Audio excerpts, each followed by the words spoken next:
สวัสดีครับวันนี้ก็พาทุกคนมาซ่อมเครื่องเชื่อมยี่ห้อนี้กันนะครับนี่นะ KV140S ติ๊กเกอร์นะครับประมาณนี้อ่านครั้งแรกนึกว่าเครื่องติ๊กนะแต่เป็นเครื่อง MMA ธรรมดานะครับเครื่องนี้เคยนำเสนอไปแล้วรอบหนึ่งนะครับรอบนั้นก็มาเฉพาะบอร์ดนะครับแล้วก็ผมก็นำเสนอในส่วนของ IC ตัวนี้ไปนะครับก็คือ TOP224YN นะครับตัวนี้เป็น IC Switching ที่ง่ายมากนะครับวงจรไม่มีความซับซ้อนแต่ก็เวลาเสียก็อาจจะยุ่งยากในเรื่องการซ่อมเหมือนกันนะครับเพราะเปลี่ยน IC อาจจะใช้ไม่ได้แล้วก็ IC เบอร์นี้มีของปลอมเยอะมากอะไรประมาณนี้ซึ่งผมเองในคลิปนี้ก็ยังไม่แน่ใจว่าของแท้หรือของปลอมนะครับเพราะมีอาการอยู่เดี๋ยวค่อยคุยกันนะตรงนี้ส่งกลับไปนะครับส่งกลับไปแล้วเนี่ยเจ้าของเครื่องก็ไปประกอบนะครับไปประกอบเสร็จก็เชื่อมไม่ได้พอเชื่อมปั๊บติด OC ขึ้นมาตัวนี้มีพิเศษระบบนี้ขึ้นมานะครับมีพิเศษระบบนี้ขึ้นมามีออปโต้อยู่หน้าเครื่องออปโต้ตัวนี้จะรับไฟ24มานะครับรับไฟ24โวลต์มาแล้วก็สั่งให้ออปโต้ตัวนี้ทำงานออปโต้นี้ทำงานเสร็จเนี่ยก็จะดึงไฟขา8ลงครับตอนนี้ก็ดึงไฟขา8ลงปกติแต่ว่าเขาดึงเหมือนกับดึงไม่หมดนะครับดึงไม่หมดก็คือทำให้พันเนี่ยยังออกบ้างอยู่ก็เลยมีไฟหน้าตู้ออกประมาณ16โวลต์ครับแล้วเวลาเชื่อมเวลาเชื่อมเนี่ยไอ้แรงดันไฟจากหน้าตู้นี่ครับก็จะมาสั่งให้ออปโต้นี้หยุดทำงานนะครับเมื่อออปโต้หยุดทำงานไอพันเนี่ยก็จะเปิดเต็มที่ 100% ก็จะมีไฟออกประมาณสัก5-60โวลต์ประมาณนี้ครับแล้วคนนี้ผมทำอะไรไปบ้างในบอร์ดนี้ก็มาเสร็จเจ้าของเขานี่ก็ขยับไอตัว IC 7812นี่จับไปจับมาหักก็เลยเปลี่ยนมาใหม่พอเปลี่ยนเสร็จเปลี่ยนผิดครับเปลี่ยนผิดก็คือสลับข้างกันมาผิดทำให้ IC ตัวนี้ร้อนมากไม่แน่ใจว่ามีผลกับแผงตั้งไหมแล้วผมก็ดึงแผงตั้งออกยกแผงตั้งออกใหม่นะครับแล้วก็บัตรรีใหม่แต่เอาแผงตั้งตัวเดิมใส่เข้าไปนะครับเคลียร์บัตรรีใหม่เพราะว่าเจ้าของบอกว่าเปลี่ยนแผงตั้งด้วยแล้วผมก็เปลี่ยนตัวนี้ออกนะครับเอาตัวใหม่ใส่แล้วตอนนี้ก็พันออกนะครับพันออกแต่ปัญหาคือตอนนี้ปัญหาคือเชื่อมไม่ได้ครับเชื่อมไม่ได้ตอนนี้ไม่ติด OC แล้วเพราะว่าเอา IC ตะกั่วหยดตรงนี้ใส่เข้าไปนะครับก็ไม่ติด OC แต่ไฟอ่อนครับเดี๋ยวลองเชื่อมกันดูครับคราวนี้มาเริ่มอาการกันนะครับก็เปิดเครื่องเลยนะครับ3 2 1เปิดเรียบร้อยนะผมปรับวอลลุ่มให้สุดเลยนะปรับวอลลุ่มให้สุดเลยนะครับวอลลุ่มตรงนี้นะแล้วก็ดูที่ชิ้นงานนะครับเดี๋ยวโฟกัสไปที่ชิ้นงานนะเวลาเชื่อมนะครับเนี่ยลักษณะนี้นะครับเนี่ยมีแค่สะเก็ดนิดๆหน่อยๆนี่ครับแทบจะไม่เห็นนะเนี่ยแทบจะไม่เห็นเลยนะครับประมาณนี้นะครับปัญหานี่คือเชื่อมไม่ได้แต่ว่าไฟออกหน้าตู้ปกตินะครับลองเช็คที่แรงดันไฟดูนะครับตอนนี้เราดูสาเหตุกันก่อนนะเดี๋ยวผมปิดแป๊บหนึ่ง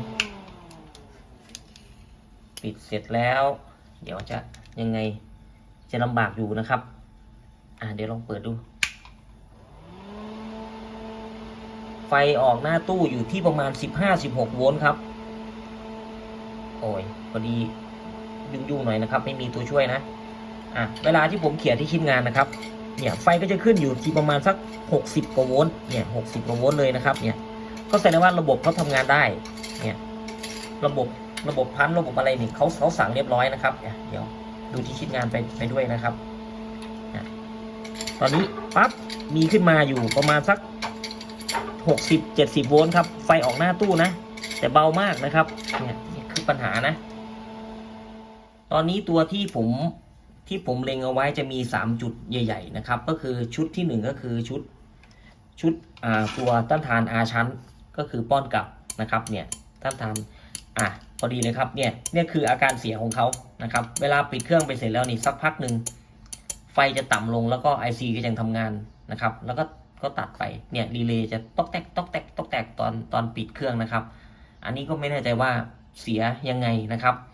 ต่อมานะครับตัวที่ผมเล็งๆไว้เนี่ยก็คือชุดป้อนกลับก็คือ R ชั้นเนี่ย R ชั้นที่อยู่ข้างล่างนะครับ R ชั้นป้อนกลับตามสายนี้ขึ้นมาสายนี้เขาใช้4เส้นครับปวดหัวมาก4เส้นนะนี่คือ1ชุดนะชุดป้อนกลับชุดที่2ครับก็คือชุดที่อยู่แผงหน้าบอร์ดทั้งหมดตรงนี้อาจจะมีปัญหานะครับอาจจะมีปัญหาอาจจะขาดอาจจะยืดอะไรต่างทำให้ไฟที่ป้อนเข้าไปที่แผงตั้งนี้ ไม่ได้ แล้วก็ชุดที่3ครับชุดแผงตั้งเองเสียถ้าจะเน้นลงไปอีกไอชุดแผงตั้งก็จะมีออฟแอมครับมีออฟแอมมีทรานซิสเตอร์มีต่างๆที่รายงานเข้าไปที่ขา9ชุดนี้อาจจะเสียได้นะครับแล้วก็สิ่งที่ผมจะทำนี่ตัวที่ทำง่ายที่สุดตอนนี้ผมจะลองเปลี่ยนออฟแอมตัวนี้ออกดูก่อนนะครับเพราะว่าสัญญาณเข้ามาที่ขา4เนี่ยก็มีนิดๆหน่อยๆนะครับก็มีกระเพื่อมอะไรอยู่ต่างๆมีอยู่นะแต่ก็ไม่เห็นมีสัญญาณออกจากขาที่6ของ IC ตัวนี้นะครับออกขาที่6เลยนะไม่มีนะครับก็ขอสรุปง่ายๆก่อนเท่านี้ก่อนนะเพราะว่าถ้าจะวัดไปด้วยทำไปด้วยจะลำบากนะครับจะลำบากเดี๋ยวก็ถ้าซ้อมได้เสร็จแล้วค่อยมาสรุปกันอีกทีนึงนะครับโอเคครับเรามาต่อกันนะครับหลังจากที่ผมทำการเปลี่ยนออฟแอมไปเรียบร้อยแล้วนะครับตัวนี้นะเปลี่ยนแล้วครับแล้วก็ใส่ซ็อกเก็ตตรงนี้นะใส่เรียบร้อยแล้วนะครับปรากฏว่าใช้งานได้ออฟแอมเสียนะครับเดี๋ยวลองดูนะอันนี้ผมปรับต่ำสุดนะครับเปิดนะครับเปิดเรียบร้อยแล้วนะเปิดเสร็จเรียบร้อยนะครับคราวนี้เราก็จะอย่าเพิ่งวัดกันเดี๋ยวดูที่ชิ้นงานสำเร็จก่อนนะครับอันนี้ลองดูนะครับอันนี้ผมก็เชื่อมเบาๆนะครับเชื่อมเบาๆนะเนี่ยเชื่อมเบาๆกระแสเขาก็เชื่อมได้แล้วก็แรงขึ้นนะครับแรงขึ้นหน่อยนึงนะแต่ก่อนที่เขี่ยแล้วเป็นสะเก็ดนะครับเนี่ยได้นะโอเคนะคราวนี้ปรับครึ่งหนึ่งนะครับลองปรับครึ่งหนึ่งนะลองดูครับนะครับโอเคใช้งานได้นะครับเบาๆนะคราวนี้เอาสูงสุดต่ำสุดดูนะครับนี่ครับประมาณนี้นะประมาณนี้อันนี้สูงสุดเลยแม็กเต็มที่เลยนะครับลองดูคราวนี้เป็นไงนี่ครับแรงนะโอเคใช้งานได้นะครับคราวนี้ถือว่าสำเร็จแล้วออฟแอมเสียแต่เรามาดูครับคราวนี้เรามาดูว่าตัวดีเนี่ยเป็นยังไงตัวเสียเป็นยังไงนะครับเราได้ทดลองต่อแล้วครับเป็นอันที่โชคดีมากนะเดี๋ยวผมก็จะเอาตัวเสียใส่เข้าไปใหม่อีกรอบนึงนะครับแต่ว่าก่อนที่จะใส่ตัวเสียเข้าไปนี่ผมจะพาวัดไฟตามจุดต่างๆนะครับว่าจะได้เท่าไหร่แล้วมาสรุปกันอีกรอบนึงนะครับเดี๋ยวขอเตรียมเครื่องไม้เครื่องมือก่อนแป๊บนึงมาต่อกันนะครับคราวนี้เรามาวัดไฟตามจุดต่างๆที่เราควรจะเน้นกันนะครับองค์ความรู้จะเกิดจากจุดนี้ไปนะครับตอนนี้เรารู้แล้วว่าเจ้าตัวออฟแอมนี่เสียนะเสียแล้วเสียยังไงยังไม่แน่ใจอาการเสียนะครับคราวนี้จากไฟหน้าตู้นะครับไฟหน้าตู้เนี่ยออฟแอมเนี่ยเขาจะรับเข้ามาที่ขาที่2ของออฟแอมนะครับขาที่2แต่ว่าถ้าเป็นแผงตั้งเขาจะรับมาที่พินนะครับผมขอเรียกแผงตั้งว่าพินนะเขาจะรับสัญญาณอินพุตเข้ามาพินที่4กับพินที่6นะครับโดยพินที่6เนี่ยจะเป็นตัววอลลุ่มตั้งกระแสนะครับสมมุติว่าผมต้องการเชื่อมที่100แอมป์ผมแค่สมมุตินะเชื่อมที่100แอมป์นะครับวอลลุ่มเนี่ยผมเคยให้วัดว่าไฟเข้าเท่าไหร่แล้วไฟจะออกขากลางนะครับวอลลุ่มเนี่ยตรงนี้ไฟจะเข้า5โวลต์ครับแล้วก็จะออกจากขากลางไป5โวลต์จากไอ้ตัว5โวลต์ตรงนี้นะครับเขาจะวิ่งผ่านวงจรผ่านอะไรของเขานะครับแล้วจะวิ่งเข้าที่พินที่6ของแผงตั้งซึ่งเขาจะลดแรงดันไฟลงมาให้เหลืออยู่ประมาณไม่เกิน3โวลต์ครับลองดูครับคราวนี้เมื่อพินที่เมื่อขาวอลลุ่มนะครับวอลลุ่มเนี่ยวอลลุ่มตั้งกระแสนะก็จะมาที่พินที่6นะครับตอนนี้ผมตั้งไว้ต่ำสุดสมมุติว่าต่ำสุดนะต่ำสุดก็คือจะได้เท่าไหร่ลองดูครับเปิดดูนะต่ำสุดเนี่ยสูงสุดตั้งแต่0โวลต์จนถึง3โวลต์นะครับเพราะต่ำสุดต้องเป็นมิลลิโวลต์นะเราดูที่ขา6ครับคันนี้ขา6เนี่ยจะอยู่ที่ประมาณ13มิลลิโวลต์ครับ13มิลลิโวลต์นะขา6นะถ้าผมปรับวอลลุ่มครับปรับวอลลุ่มขึ้นไปเนี่ยเขาจะเกินขีดแล้วอันนี้ตอนนี้ผมปรับวอลลุ่มไว้สูงสุดนะครับปรับไว้สูงสุดนะปรับไว้สูงสุดจะอยู่ที่ 2.5 โวลต์ 2.5 โวลต์นะครับปรับต่ำสุดนะครับก็คือเชื่อมได้เบาสุดของเครื่องนี้จะอยู่ที่10มิลลิแอมป์สูงสุดนะครับจะอยู่ที่ 2.5 โวลต์โดยเราสามารถที่จะปรับที่ VR ได้นะครับแต่จะไม่เห็นนะ VR ผมขยับมาให้ดูไม่ได้นะครับถ้าเราปรับที่ทิมเมอร์ที่ VR เนี่ยกระแสเนี่ยจะสูงขึ้นนะครับเราจะเชื่อมได้สูงขึ้นเอาต่ำสุดก่อนผมก็จะจดค่าไว้นะต่ำสุดก็คือ10มิลลิแอมป์สูงสุดก็คือ 2.5 มิลลิแอมป์นะครับ ถ้าวัดเป็นมิลลิแอมมันจะละเอียดมากขึ้นนะก็จะอยู่ที่ประมาณ12 13มิลลิแอมนะครับต่ำสุดนะแล้วต่ำสุดเสร็จแล้วขาที่4ครับพินที่4เนี่ยพินที่4ของแผงตั้งก็คือชุดป้อนกลับครับชุดป้อนกลับกระแสจะอยู่ที่ประมาณ12มิลลิแอม12มิลลิโวลต์นะครับ12มิลลิโวลต์นะบางทีพูดผิดพูดถูกนะครับเป็นโวลต์นะเป็นโวลต์นะครับเนี่ย12มิลลิโวลต์แล้วเข้าที่ขา6นะครับกระแสต่ำสุดอยู่ที่13มิลลิโวลต์หรือ12มิลลิโวลต์นะครับจากนั้นออกเข้าไปที่ขา2ของ IC op amp เสร็จแล้วจะออกมาที่ขา6ครับขา6ได้เท่าไหร่ครับขา6ก็ออกอยู่ที่11มิลลิโวลต์11มิลลิโวลต์เท่าเดิมนะครับคราวนี้ผมจะลองเชื่อมนะถ้าเชื่อมเสร็จไอ้ขา6เนี่ยจะต้องมีแรงดันกระเพื่อมขึ้นลงนะครับไปตามจังหวะของเขานะเดี๋ยววัดก่อนนะครับจะระเบิดไหมลองดูที่มิเตอร์นะครับผมเชื่อมแล้วนะเชื่อมเสร็จแล้วนะครับก็มีไฟขึ้นอยู่ที่50มิลลิโวลต์60มิลลิโวลต์นะครับเนี่ยอันนี้เกินโวลต์แล้วเกินมิลลิโวลต์ขึ้นไปนะครับปรับขึ้นนะครับปรับโวลต์นะลองดูครับถ้าเชื่อมเลยจะเป็นยังไงเชื่อมแบบเบาสุดนะครับแล้วแต่เครื่องนะเนี่ยอยู่ที่ประมาณ2โวลต์3โวลต์นะครับเนี่ย2โวลต์3โวลต์จะลำบากหน่อยนะครับในการทดสอบนะเนี่ยประมาณนี้นะครับ2โวลต์3โวลต์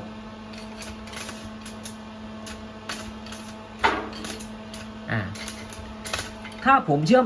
กระแสสูงคราวนี้ผมเชื่อมกระแสสูงนะครับเมื่อกี้ผมเชื่อมต่ำสุดนะต่ำสุดก็ออกประมาณ3โวลต์2โวลต์3โวลต์ถ้าสูงขึ้นล่ะถ้าสูงสุดจะเป็นยังไงครับกระแสจะออก10โวลต์ไหมลองดูนะถ้าต่ำสุดจะเป็น0ครับจะตรงกันข้ามกันนะจะตรงกันข้ามกันถ้าตรงกลางถ้าตรงกลางนะครับจิ้มผิดจิ้มถูกผมกลัวระเบิดจริงๆถ้าตรงกลางนะครับตรงกลางจะไปได้เท่าไหร่นะลองดูนะตรงกลางก็ประมาณ2โวลต์นะครับ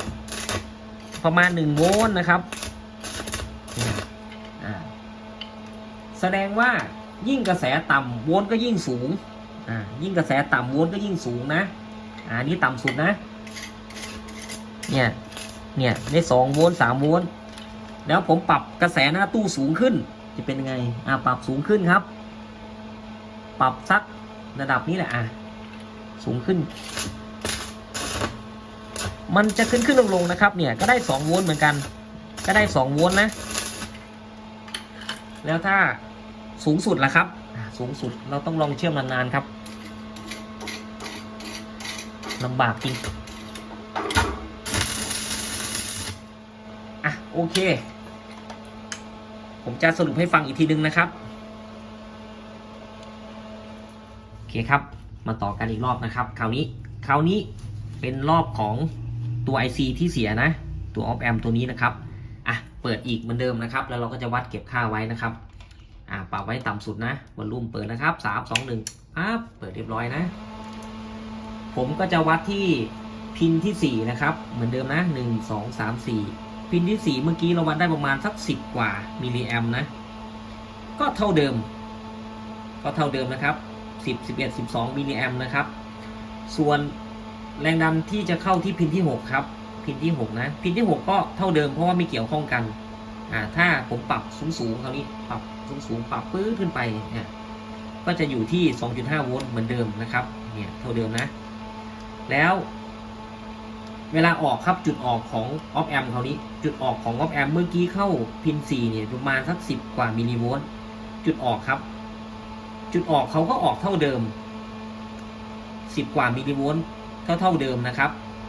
คราวนี้ลองเชื่อมกันครับคราวนี้ลองเชื่อมกันดูนะว่าจะได้เท่าไหร่นะครับว่าจะเป็นยังไงนะเดี๋ยวผมตั้งขึ้นเป็นตรงนู้นเราไปดูนะครับผมยังไม่ได้ปรับอะไรนะแต่ว่าเราก็ดูที่มิเตอร์ไปด้วยลองดูครับลองเชื่อมดูนะเนี่ยจะติด OC ครับติด OC แล้วก็แรงด้วยปรับไม่ได้ด้วยนะครับบางทีก็เบามากนะครับบางทีก็เป็นลักษณะนี้ครับเนี่ยคือการติด OC คือเขาปรับกระแสไม่ได้เขาส่งกระแสผ่าน op amp ไปที่ขา9ไม่ได้เลยนะครับติด OC ขึ้นมาทันทีโอเคครับเดี๋ยวเราไปดูวงจรกันนะครับคราวนี้โอเคครับเรามาต่อกันนะครับมาสรุปกันนะจากที่ออฟแอมเสียนะครับเจ้าตัวนี้นะนี่เป็นวงจรของเขาออฟแอมเสียนะผมก็เปลี่ยนออฟแอมเข้าไปนะครับอาการก็จะกวนๆนะครับบางทีก็เชื่อมได้แรงเลยบางทีก็เชื่อมได้เบานะครับแต่ก็ปรับกระแสอะไรไม่ได้เพราะฉะนั้นเจ้าตัวออฟแอมเนี่ยมีปัญหาใหญ่นะครับคราวนี้ตอนที่ผมพาวัดนะพินที่6เนี่ยครับพินที่6เนี่ยจะมาจากกระแสหน้าตู้นะครับจะมาจากวอลลุ่มหน้าตู้นะเนี่ยตัววอลลุ่มนะครับเนี่ยชุดวงจรวอลลุ่มนะครับชุดนี้นะชุดวอลลุ่มเนี่ยสัญลักษณ์ของวอลลุ่มนะครับวอลลุ่มเนี่ยไฟจะเข้าอยู่2ขานะครับ2ขา3ขานะอันนี้ขาผมเรียกเป็นขา1ขา2ขา3นะครับไฟจะเข้าขาขอบผมชอบเรียกขาขอบอาจจะ1อาจจะ3ก็แล้วแต่นะครับอาจจะเข้าสัก5โวลต์นะครับอันนี้เขาก็ลงกราวไปนะครับอันนี้ก็เป็นลบนะครับเป็นบวก5โวลต์จากนั้นเขาก็จะออกขากลางครับเราปรับขึ้นเนี่ยเข้า5โวลต์ก็ออกประมาณสัก5โวลต์ครับประมาณนี้เขาก็จะออกผ่านทรานซิสเตอร์ผ่านอะไรเข้าไปตรงนี้นะครับผ่านเข้าไปยังไงเนี่ยก็จะผ่าน R ผ่านอะไรเข้าไปตรงนี้จะเหลืออยู่ที่ประมาณ0จนถึงประมาณ3โวลต์ครับโดยประมาณแล้วแต่เครื่องนะบางเครื่องก็อย่างเครื่องนี้ยกตัวอย่างเครื่องนี้นะครับต่ำสุดก็คือต่ำสุดตรงนี้ได้10มิลลิโวลต์สูงสุดก็คือ 2.5 โวลต์ 2.5 โวลต์นี่เราปรับเข้าไปที่ขา6ครับขา6เขาจะรับรู้ว่าที่พิน6นะที่พิน6เนี่ยเขาจะรับรู้ว่าจะให้แรงจะให้เบานะครับถ้าต่ำสุดอยู่ที่ประมาณ10มิลลิโวลต์10มิลลิโวลต์ก็ไล่ไปครับ10มิลลิโวลต์ก็เข้าที่ตรงนี้เนี่ยประมาณ10มิลลิโวลต์ครับเขาจะยิงเข้ามาที่ออฟแอมขานี้นะครับออฟแอมขานี้ก็จะมาสัมพันธ์กับพินที่4ครับพินที่4เนี่ยเป็นพินป้อนกลับมาจากหน้าตู้นะครับผมก็วัดได้ประมาณสัก12มิลลิโวลต์ก็คือถ้าเราปรับต่ำสุด10มิลลิโวลต์เวลาเราเชื่อมไอ้มิลลิโวลต์ตัวนี้ก็เพิ่มขึ้นนะครับเพิ่มขึ้นลดลงเพิ่มขึ้นลดลงจะอยู่ที่ประมาณสักถ้าสูงหน่อยก็อยู่ประมาณ60มิลลิโวลต์ก็ผ่านเข้ามาตรงนี้ก็มารวมกันครับรวมกันคราวนี้รวมกันเสร็จแล้วก็ออกที่จะมาหักล้างกันหรือจะมาเสริมกันยังไงผมก็สุดแล้วแต่เขาตรงนี้นะครับแล้วก็จะออกมาที่ขา6ครับออกมาที่ขา6นี่ตั้งแต่0จนถึงประมาณสัก3ถึง4โวลต์นะครับ3ถึง5โวลต์ได้ประมาณนี้0ถึง3โวลต์แล้วกันแรงดันตรงนี้จะปรับขึ้นปรับลงปรับขึ้นปรับลงนะครับอย่างที่ทดลองให้ดูนะไฟมากบางทีไฟจะต่ำลงนะครับยิ่งไฟต่ำลงยิ่งไฟมากขึ้นเนี่ยจะมีผลในการสั่งให้ทรานซิสเตอร์ตัวนี้ออนออฟครับถ้าทรานซิสเตอร์ตัวนี้ทำงานมากนะครับทำงานมากก็จะมีแรงดันไฟ5โวลต์ตรงนี้ครับไอ้5โวลต์ตรงเนี้ยเขาก็จะส่งไปที่ขา9ครับเนี่ยไปที่ขา9นี่จะมีไฟประมาณ 3.9 โวลต์ครับประมาณ 3.9 โวลต์จะขึ้นลงนะครับยิ่งไฟต่ำลงเท่าไหร่ไฟต่ำลงเท่าไหร่กระแสที่ออกหน้าตู้จะสูงขึ้นเท่านั้นครับจะสูงขึ้นแล้วไฟ5โวลต์ต่ำลงได้ไงครับต่ำลงก็คือทรานซิสเตอร์ตัวนี้ครับจะนำกระแสเนี่ยกระแสไฟเขาไหลมาตรงนี้1ทางนะครับแล้วก็ไหลมาตรงนี้1ทางตรงนี้ทรานซิสเตอร์ครับทำหน้าที่เหมือนสวิตช์ก็จะทำหน้าที่เหมือนวอลลุ่มเหมือนสวิตช์นะครับถ้าตัวนี้ยิ่งต่อดึงลงกราวมากไฟที่จะไหลผ่านตรงนี้ได้น้อยลงนะครับเนี่ยไฟที่ไหลไปที่ขา9จะน้อยลงจาก3โวลต์ครับก็จะเหลือประมาณ2โวลต์1โวลต์0โวลต์อะไรประมาณนี้ครับก็จะมีผลให้กระแสเขาปรับข้างในให้แรงขึ้นยิ่งไฟตกลงนะครับตอนเชื่อมหนักๆเนี่ยกระแสตอนเชื่อมมากๆนะครับแรงดันจะตกลงแต่กระแสจะสูงขึ้นไอแรงดันตรงนี้จะตกลงครับแต่ตรงนี้วัดให้ไม่ได้เอามิเตอร์มาวัดตรงนี้เมื่อไหร่ติด OC ทันทีนะครับถ้าระบบเขาปกตินะครับก็ประมาณนี้นะครับประมาณนี้นะเพราะฉะนั้นถ้าเกิดอาการที่1เชื่อมไม่ได้ปรับไฟไม่ได้จะแรงจะเบาอะไรต่างๆเนี่ยให้เรามาดูชุดไฟที่ขา2นะครับที่ขา2ตรงนี้หรือว่าที่แผงตั้งนะครับที่แผงตั้งนะจะเริ่มตั้งแต่พิน4กับพิน6นะครับ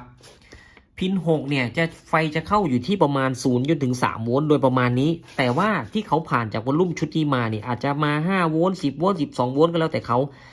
ขาจะวิ่งผ่านวงจรอะไรต่างๆเข้ามาปรับ VR อะไรต่างๆตรงนี้นะครับอันนี้ VR นะวอลลุ่มจริงๆจะต่ออยู่ตรงนี้นะครับนี่สายวอลลุ่มนะนี่สายวอลลุ่มครับนี่สายวอลลุ่มหน้าเครื่องนะเขาต่อไปต่อเสร็จเขาจะผ่าน VR ตัวนี้ VR หรือว่าเจ้าทิมเมอร์สีฟ้าน้ำเงินตรงนี้จะเป็นตัวปรับกระแสให้ต่ำสุดสูงสุดอะไรก็ว่าประมาณนั้นนะครับถ้าปรับเข้ามากแรงดันไฟก็จะสูงขึ้นมากตรงนี้นะครับอันนี้คือ10มิลลิโวลต์10มิลลิโวลต์คือกระแสที่ต่ำสุดของเขาคือเบาสุดในการเชื่อมนะครับเขาจะเข้าที่10มิลลิโวลต์เมื่อเข้าได้10มิลลิโวลต์เขาก็จะส่งออกมาตรงนี้ครับตรงนี้คือแจ็คป้อนกลับนะไอ้จุดนี้จะป้อนกลับมาจากหน้าตู้นะครับตรงนี้ก็ได้ประมาณ12มิลลิโวลต์ไอ้เจ้า12มิลลิโวลต์ก็เข้าไปที่พิน4ไอ้กระแสที่ตรงที่เราตั้งวอลลุ่มจะแรงจะมากจะน้อยที่หน้าเครื่องจะเข้ามาที่พิน6ครับเข้ามาก็จะมารวมกันมาเจอกันที่ออฟแอมตรงนี้เนี่ยชุดนี้ครับเขาต่อกันนะเขาก็จะไหลเข้ามาตรงออฟแอมด้วยตรงนี้ก็ต่อมาออฟแอมอีกชุดหนึ่งเขาก็ยิงผ่านมาด้านนี้แล้วก็มาเจอกันตรงทางออกเหมือนเดิมครับเนี่ยจะบวกลบจะหักล้างกันยังไงก็ตามแต่จะมีผลให้ทรานซิสเตอร์ตัวนี้ทำงานถ้าทรานซิสเตอร์ตัวนี้ทำงานมากดึงไฟ5โวลต์ที่เป็นแรงดันไฟอ้างอิงลงครับดึงลง5โวลต์ก็สูงสุดตรงนี้อาจจะอยู่ที่ประมาณสัก4โวลต์หรือทั่วๆไปอยู่ที่ประมาณ 3.9 โวลต์ทรานซิสเตอร์ตัวนี้ทำงานมากก็ดึงไฟนี้ลงครับดึงลงมาเรื่อยๆจนถึง0โวลต์หรืออาจจะติดลบไปเลยก็ได้ก็แล้วแต่บางจังหวะก็มีติดลบครับฉะนั้น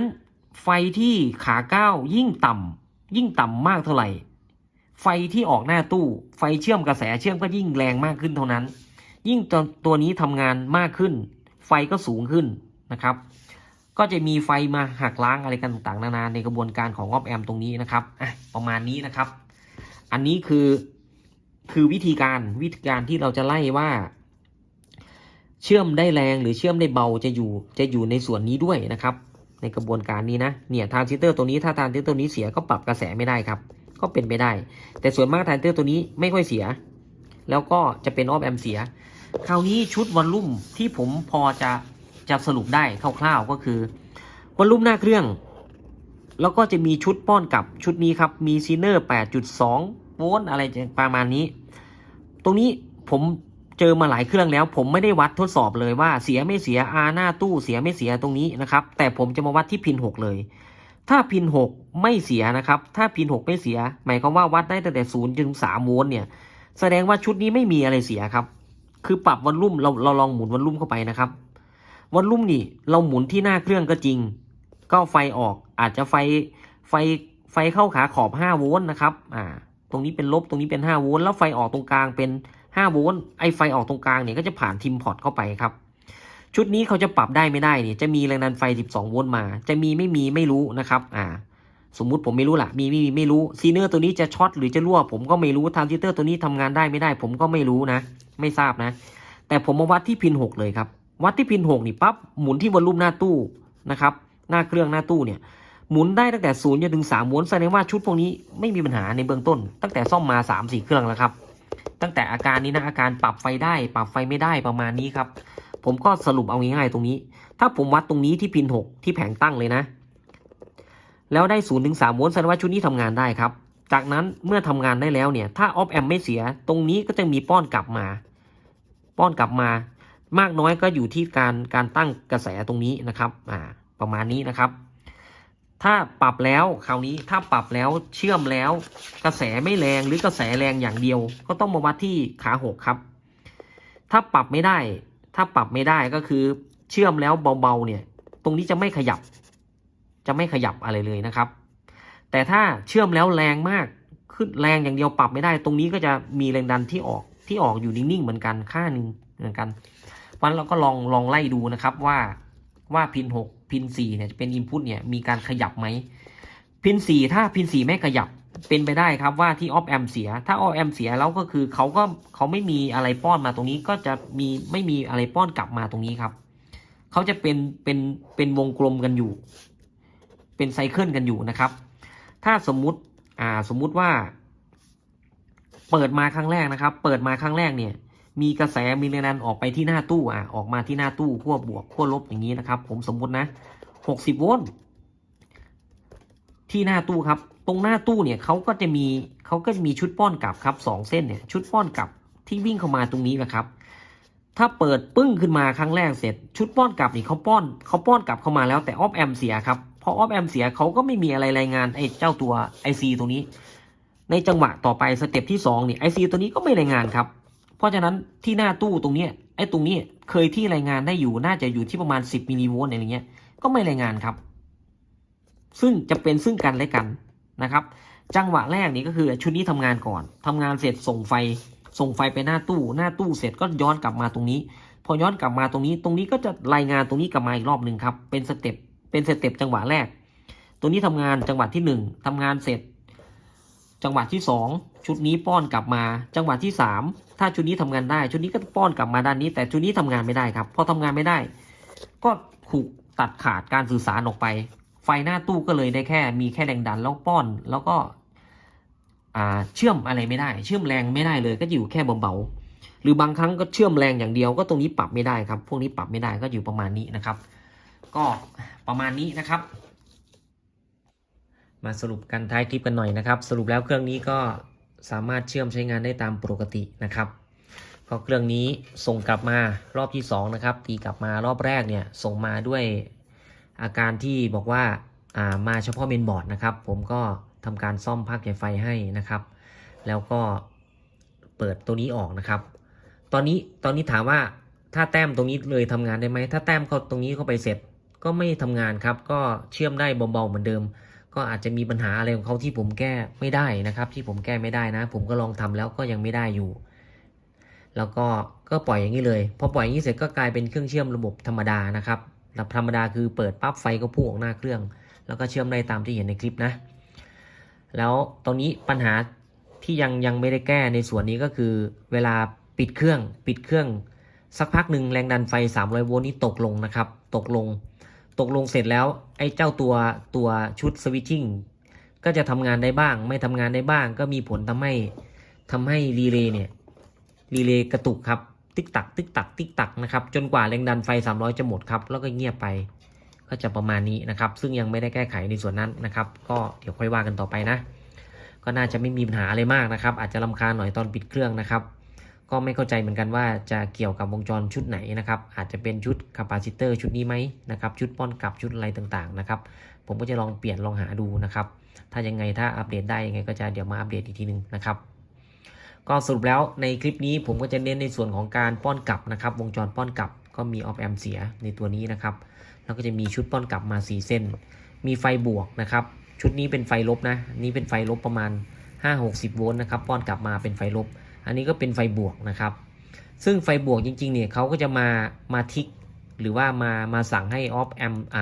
อฟตัวนี้หยุดการทำงานครับเวลามีกระแสมีไฟเชื่อมปึ้งออกมาเนี่ยออฟแอมตัวนี้ก็หยุดพอหยุดเสร็จก็สั่งให้จ่ายพันตรงนี้ออกมาครับก็ลองแล้วแต่ปัญหาก็คือพอแต้มตรงนี้เข้าไปให้ระบบออฟโต้ทำงานตามปกติของเขาเนี่ยเชื่อมไม่ได้ไฟอ่อนนะครับไฟจะเบามากก็ไม่แน่ใจว่าเกิดจากชุดไหนน่าจะชุดข้างหน้านี้ไหมนะครับแต่ก็ไม่เป็นไรก็เราก็แก้ไขด้วยวิธีการอื่นไปนะครับก็ประมาณนี้นะครับส่วนอาการเสียต่างๆนะครับเราก็ต้องไล่เป็นจุดเป็นชุดไปนะครับซึ่งหลังคลิปเนี่ยผมทำอะไรที่เยอะมากเหมือนกันนะผมก็ลองเช็คชุดป้อนกลับดูนะครับไปใส่ตัวต้านทานช็อตอะไรต่างๆนานาทำเสร็จแล้วก็ไม่ได้นะครับแต่ก็